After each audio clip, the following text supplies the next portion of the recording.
Very unique season. I feel like all season we heard about how strong the schedule was. We heard about Graham Mertz, DJ Lagway being that hype freshman coming in.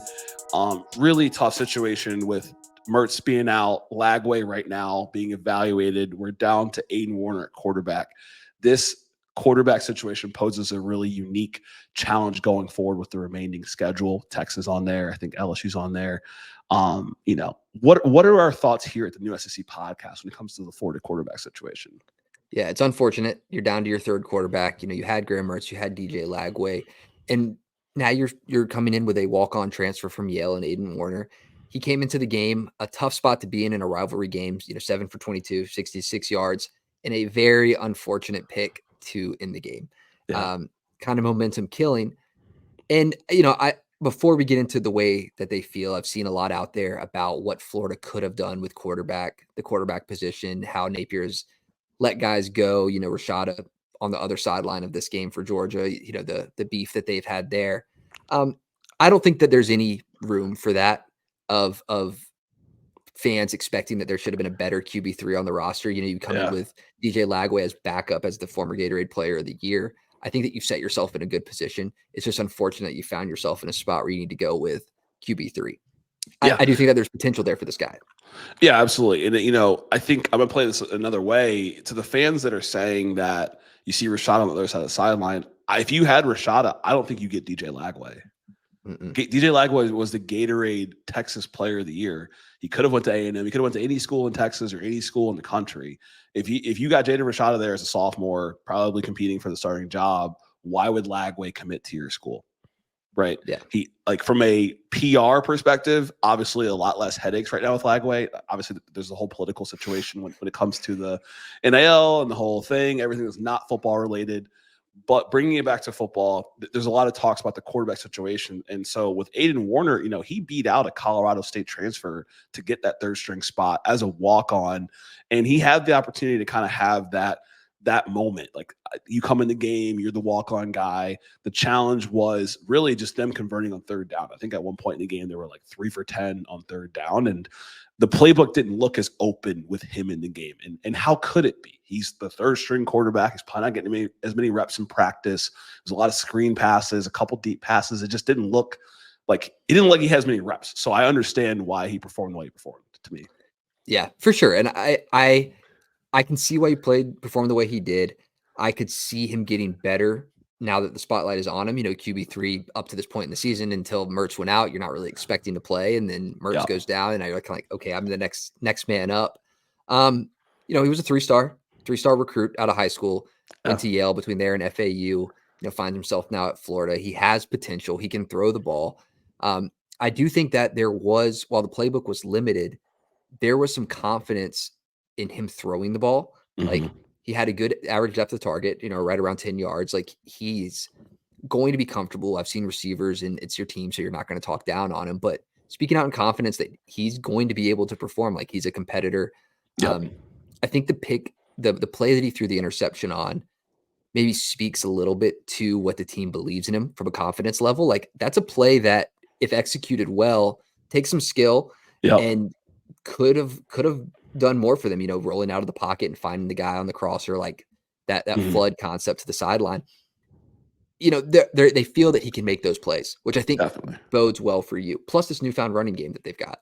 Newfound running game looks really solid, right? Like they have a two running back tandem going on there.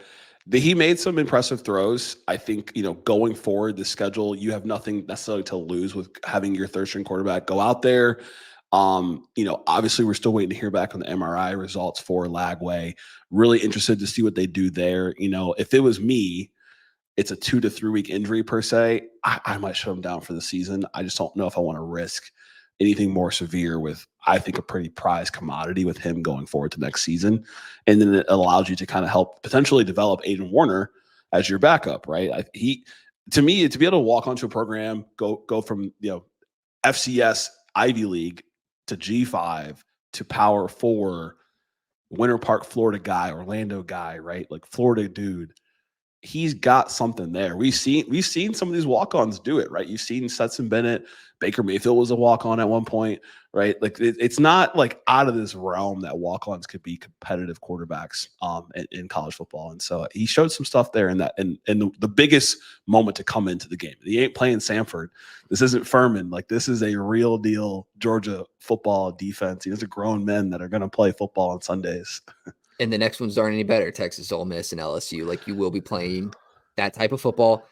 The running backs need to continue to do what they've been doing. Jaden Ball, Jacoby Jackson, Montreal Johnson Jr. when healthy. I think that if the running game continues to develop, and if he can continue to develop, I don't think that the play style will adapt too much. You're just going to need more from your receivers in getting open and making some plays after the catch. With Florida State kind of being the only one that they're favored in, do you feel like that this takes some pressure? Like, if looking at the end of the season, if they lose out, do you feel like for Billy Napier and his job now, all of a sudden it's kind of like, okay, well, he didn't have a quarterback this season, let him run it back?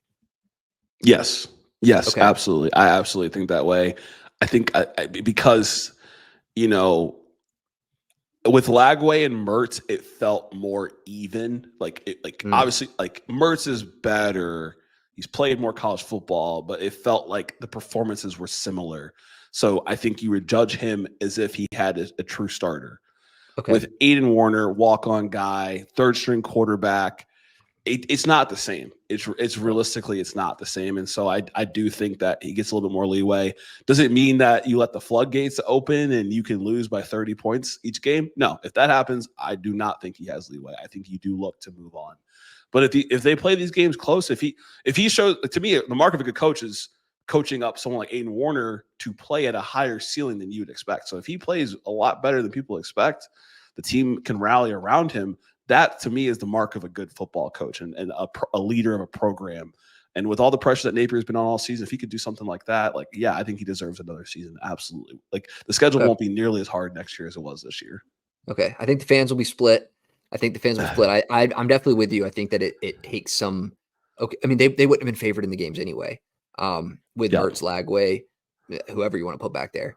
But it does make it a lot less even. I think there's going to be some fans that are like, it's a Florida program. We've won national championships. No moral victories. Like, we want to win football games. But I get 100% what you're saying. And we don't know what's happening behind the doors. We don't know how the players feel about him. And if there's a better chance of them retaining that talent by keeping him there another year, because you have guys who are continuing to develop. So I'm with you. I think it's fine. I think that Warner could put themselves in positions to win one game at Florida State. I think the other ones will be very, very tough. The running backs could. Out of those three, which one do you think they could steal? I'm gonna. You might think I'm talking crazy, but I'm gonna say Texas. I was gonna say LSU. I just feel like that game's always kind of a rubber match when they do play. I could see that being one of those. Texas would have been my second choice, though. I think Ole Miss right now is rolling. But it'll be interesting to see what Aiden Warner does. It's obviously unfortunate what happened to Lagway, especially like when I saw the play happen. I think I texted you immediately. I was like, God, you hate to see that. Yeah, you want to see good football players play good football and see the game in its most even way possible. But it'll be interesting to see what happens with Aiden Warner going forward.